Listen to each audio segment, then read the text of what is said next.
আসসালামু আলাইকুম, সবাই কেমন আছেন? আজকে আমি একটা ভর্তার রেসিপি নিয়ে চলে আসলাম।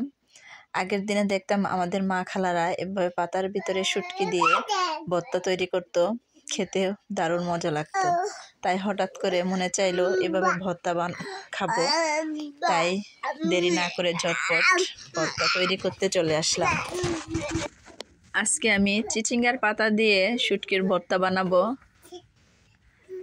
এখানে আমি 8 থেকে 10টা চিচিঙ্গার পাতা নিয়ে নিয়েছি, 6টার মতো শুটকি নিয়ে নিয়েছি, একটা পেঁয়াজ আর একটা রসুন। মরিচটা যে যেরকম ঝাল খান ওই অনুযায়ী দিবেন। আমি এখানে 15 থেকে 20টা মরিচ নিয়েছি।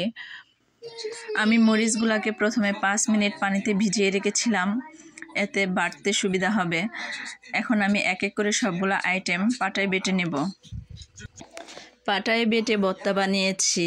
পাটায় মাখানো ভাত খাবো না, তা কি হয়? তাই গরম গরম ধোয়া ওঠা ভাত পাটায় মেখে 2 লোকমা খেয়ে নিলাম। আমার ভিডিওটা আপনাদের কাছে কেমন লেগেছে তা অবশ্যই কমেন্টস বক্সে কমেন্টস করে জানাবেন। তাহলে আজকে এ পর্যন্তই। ভালো থাকবেন, সুস্থ থাকবেন। আল্লাহ হাফেজ।